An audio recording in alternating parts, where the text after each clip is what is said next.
This is Inside Indiana Business Radio for the morning of Friday, December 6, 2024. I'm Alex Brown. Agriculture producers across the country showed a big increase in optimism for the future following the November presidential election. That's according to the latest Purdue University CME Group Ag Economy Barometer.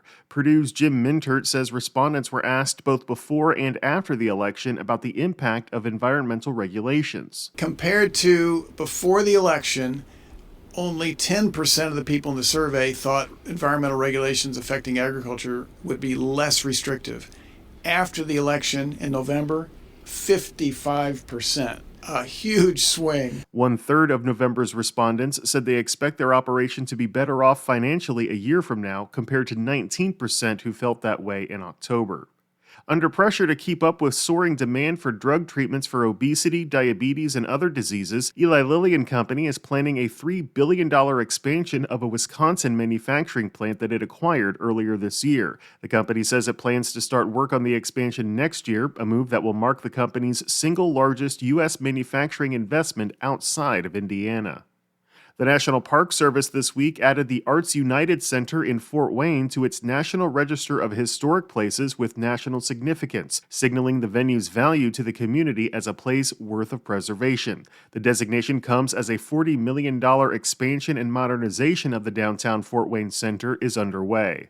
From the number one source for Indiana business news, this is Inside Indiana Business Radio. IBJ Media, Inside Indiana Business, and the Indiana Economic Development Corporation invite you to the Engage Indiana series, presented by CareSource, Indiana University, and Old National Bank. With an unrelenting focus on growing Indiana's economy, we'll dive into each region's unique challenges and distinct opportunities for growth. 9 regions, 1 goal. Indiana's bold future starts here. Discover more and register at ibj.com/engage. An Indiana University fellowship program that has helped 69 Ukrainian scholars continue their research and teaching since Russia's invasion of the Eastern European country will now expand to 8 additional Big Ten universities. The IU Ukraine Non-Residential Scholars Program has had 2 cohorts of scholars since the school's Russian and East European Institute launched the effort in June of 2022, less than 4 months after Russia invaded Ukraine.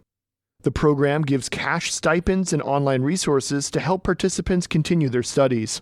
The initiative will now be expanded thanks to additional financial support from the Big Ten Academic Alliance. IU says participants in the program want to stay in Ukraine for professional, legal, or personal reasons despite the ongoing war. The initial scholars each received a $5,000 stipend and access to IU libraries, online resources, and collaborated with IU faculty in research, teaching, and publishing. Without the financial support, IU says some fellows would have had to quit their academic careers because of the low salaries. Other fellows were able to continue their research while serving in the Ukrainian armed forces. The program's 3rd cohort will consist of at least 30 Ukrainian scholars in the social sciences and humanities who will complete a 1-year non-residential scholarship at one of the 9 Big Ten host schools.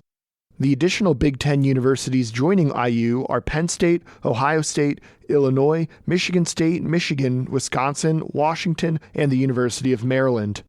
I'm Marek Mazurek for Inside Indiana Business Radio. In an effort to grow the number of professionals working in early childhood education, the Lilly Endowment announced Thursday it is giving the Ivy Tech Foundation a $21.9 million grant to expand its offerings, including new micro-credentials, alternate associate degree pathways, and an apprenticeship program. The current Ivy Tech Early Childhood Education program, which offers short-term certificates, long-term certificates, and associate degrees, is available at more than 16 of its locations. The goal is to double the community college's early childhood education programs by 2027, resulting in nearly 2,000 more graduates each year. Girl Scouts of Central Indiana CEO Danielle Shockey is this week's guest on the Business and Beyond podcast with Gary Dick, presented by PNC, a weekly conversation with high-profile Hoosiers in business, sports and entertainment, and beyond. Available now from your favorite podcast provider. I'm Alex Brown for Inside Indiana Business Radio on Demand.